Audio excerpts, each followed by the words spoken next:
All right, let's dive right into this. Welcome to This Explainer, where we are unpacking one of the absolute most fascinating paradoxes in personal finance. I'm talking about how some people actually get significantly richer after they stop working. Crazy, right? Well, today we're exploring what we call the tale of two boats, and specifically, we're going to learn Marvin's 4 rules for wealth. Okay, so let's set the scene here. Picture a Saturday morning at your local reservoir boat ramp. First up, we have Clyde. He just backed a brand new $68,000 metallic flake bass boat into the water. It's got this massive motor, digital, literally everything, and a crowd of guys just whispering and admiring it. Clyde is grinning ear to ear. But then, right next to him, we have Marvin. Marvin's doing what he's done every single Saturday for years. He's backing a dented, old aluminum John boat off an incredibly rusty trailer. He's carrying a cracked tackle box and a worn-out green thermos. Nobody is looking at Marvin. To the crowd, he just looks like a guy who, well, simply can't afford to upgrade. But here is the central mystery we're going to unravel today. How in the world does the guy in the dented boat end up 3 times richer than the guy in the flashy bass boat? What the guys standing at that boat ramp don't know is that Clyde and Marvin actually retired in the exact same year. They both had identical, totally ordinary, middle-class careers. And that brings us to their starting line. At age 66, when both men officially stopped working, they started their retirement with the exact same amount of money in the bank, $420,000. They were on perfectly, absolutely equal footing. Now, let's fast forward just 6 years. They're both 72 years old now. Clyde's account has drained all the way down to a highly stressful $140,000. He actually had to sell that flashy bass boat we just talked about. Every single month, his balance drops just a little bit more, and he's constantly calling his financial advisor with this massive knot in his stomach.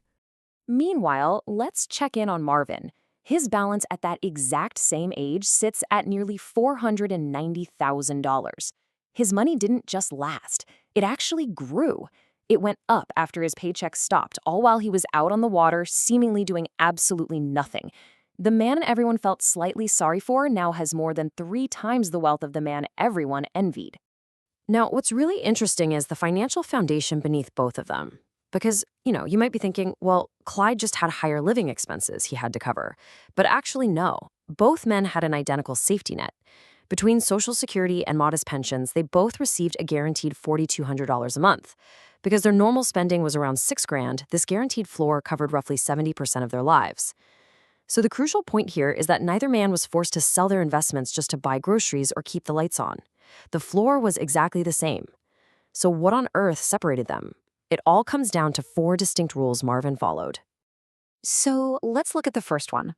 Rule 1, ignore the scoreboard. Notice the incredibly stark difference in their baseline behavior.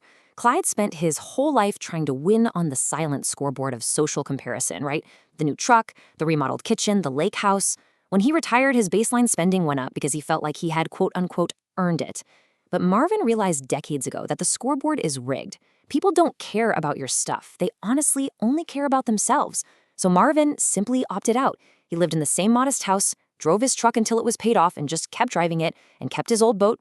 He never spent money just to be seen by an audience that wasn't really even watching. Just consider the financial impact of that choice.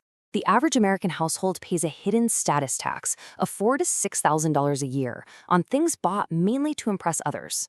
By quietly ignoring that scoreboard over decades, Marvin kept tens of thousands of dollars invested.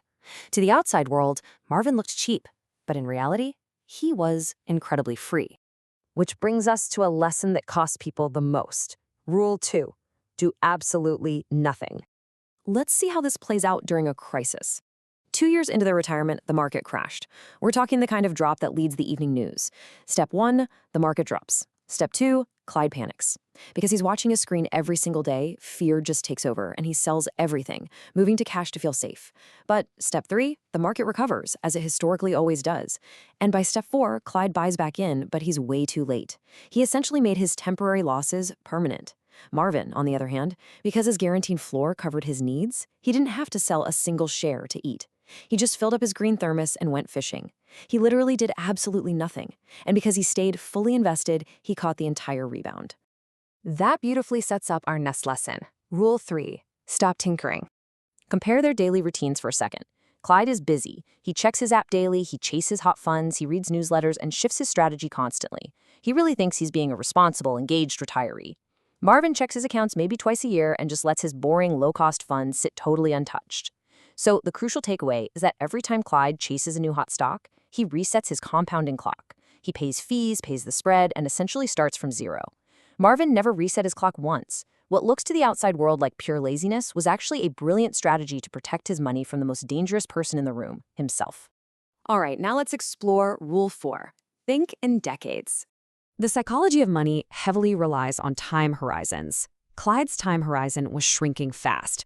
At 66, he thought about the next decade. But by 72, watching his balance drop, he was thinking in months, literally panicking about how long his money could possibly last.